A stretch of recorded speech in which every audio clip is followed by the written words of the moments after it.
அறுவை சிகிச்சைக்கு முன் மருத்துவர் எனது குடும்ப உறுப்பினர்களை தொடர்பு கொண்டு அறுவை சிகிச்சை முன் அபாய ஒப்புதல் படிவத்தை கையொப்பமிடச் சொல்லினார். நான் மறுபடியும் மார்க்கை அழைக்க மட்டுமே சக்தி கொண்டேன். ஆனால் நான் விழுந்துவிட்டதாக குறிப்பிட்டவுடன் அறுவை சிகிச்சை கையொப்பம் பற்றிய கேள்வி கேட்க முன்பே அவரது கொந்தளிப்பான குரல் என் காதுகளில் கேட்கப்பட்டது. சாரா பென்னெட், ரே பற்றி கேள்விப்பட்டதற்கு ஒவ்வொரு முறையும் நீயும் இப்படி ஓவர்ரியாக்ட் செய்ய முடியுமா? குழந்தை இப்போது நன்றாகத்தான் இருந்தது. நான் ரேவின் கட்டுகளை முடித்தவுடன் ஏதோ பிரச்சனை. நான் உன்னை எச்சரிக்கிறேன். குழந்தையை பற்றி என்னிடம் சிரிப்பு செய்ய வேண்டாம். நான் வேலைக்கு முக்கியமான விஷயங்களில் பிஸியாக இருக்கிறேன். மருத்துவமனையில் எல்லா இடங்களிலும் கேமரா இருக்கிறது. நாம் என்ன செய்ய முடியும்? உன் கெட்ட எண்ணங்களை விட்டு வெளியே வர முடியாதா? கையில் நரம்புகள் மற்றும் இரத்த நாளங்கள் நிறைந்திருக்கின்றன. சிறிய தவறுகள் பிரச்சனைகளை கொண்டு வரும். இது உயிர் மரண விஷயம். ஒரு அற்பமான விஷயத்திற்காக என்னுடன் வாதிக்க போனான். நான் விளக்கமளிக்க முயற்சிக்க மாட்டேன். நீ விரும்பியதை நினைத்துக்கொள். என் கீழே இருந்து ரத்தம் தொடர்ந்து கசிய மருத்துவமனை படுக்கையை சிவப்பாக கரைப்படுத்தியது. என் அருகே இருந்த மருத்துவரால் இது தாங்க முடியாமல் என் சார்பாக விளக்க முயற்சித்தார். ஆனால் மார்க் ஏற்கனவே போனை துண்டித்து விட்டார். நான் கசப்பான சிரிப்புடன் சொன்னேன், நான் என் பெயரை தான் கையொப்பமிடுவேன். எனக்கு குடும்பமே இல்லையோ? என்னை சுற்றி இருந்த மருத்துவ ஊழியர்கள் எனக்கு துயரமான பார்வைகளை இருந்தனர். அந்த பார்வைகள் என் இதயத்தை குத்தியபடி அதை கசப்புடன் வலிக்கச் செய்தன. நான் என் பெயரை பலமுறை கையொப்பமிட்டேன். இறுதியாக நான் அறுவை சிகிச்சை அறைக்குள் கொண்டு செல்லப்பட்டேன். பிரகாசமான விளக்குகள் ஒளிர என் கண்களுக்கு முன்னால் உள்ள உலகம் மங்கிவிட்டது. முழுமையாக உணர்விழந்து விட்டேன்.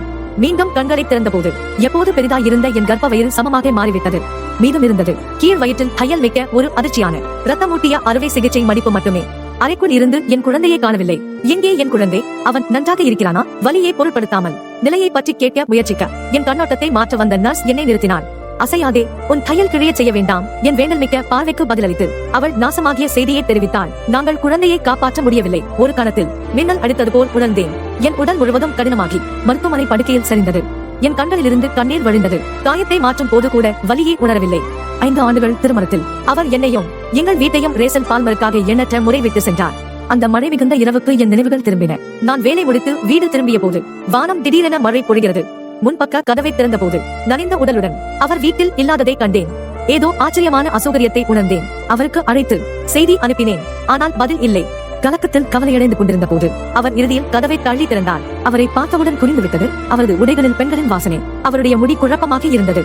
நீ இப்போது மட்டும் வீட்டுக்கு வருகிறாய் ஏன்? நான் அழைத்த போது பதில் சொன்னதே இல்லை. என் கேள்விகளையும் குற்றச்சாட்டுகளையும் எதிர்கொண்ட அவர் ரேசல் திரும்பிவிட்டாள் என்று மட்டுமே சொன்னார். பின்னர் என்னை முழுமையாக புறக்கணித்து படிக்க கூடைக்கு சென்றார்.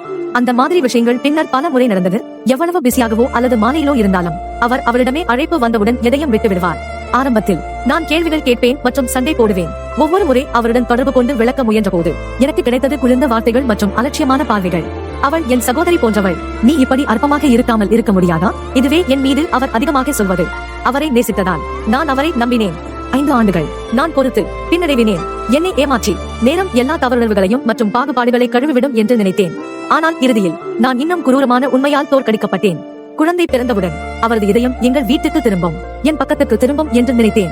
ஆனால் இறுதியில் எல்லாவற்றையும் அவரது முதல் காதல் அழித்துவிட்டாள். காயமுற்ற கைகள், கட்டு, கிருமி நாசினி, அவை அனைத்தும் ஒரு காரணமே. இத்தனை சிறிய விஷயம் அவரது போன்ற ஒரு நிபுணரின் தனிப்பட்ட கவனத்தை தேவைப்பட்டதென்றால் அது அவரது ரேசல் பால்மருக்கான காதலுக்கு மட்டுமே. அவள் நாட்டுக்கு திரும்பியதிலிருந்தே நான் முற்றிலும் தோற்றுவிட்டேன். இதை பற்றி நினைத்துக் கொண்டே என் பிளவுபட்ட உதடுகளில் ஒரு கசப்பான சிரிப்பு வந்தது. நர்ஸ் வெளியே சென்றதும் மருத்துவமனை அறை கதவை கட்டிவிட்டதும் என் கைபேசியை எடுத்தேன் மற்றும் அதை திறந்தேன். அவரை அழைத்ததிலிருந்து 8 மணி நேரம் கடந்து விட்டது. ஆனால் ஒரு செய்தியும் வரவில்லை. குள் இணைக்கப்படாத என் கையை பயன்படுத்தி நான் தடுமாறியபடி விசைப்பலகையில் டைப் செய்து அனுப்பினேன். மார்க், நாம் விவாகரத்து பழகுவோம். 5 ஆண்டுகளாக நான் சொல்ல தயங்கிய அந்த வார்த்தைகள் இறுதியில் கூறப்பட்டன.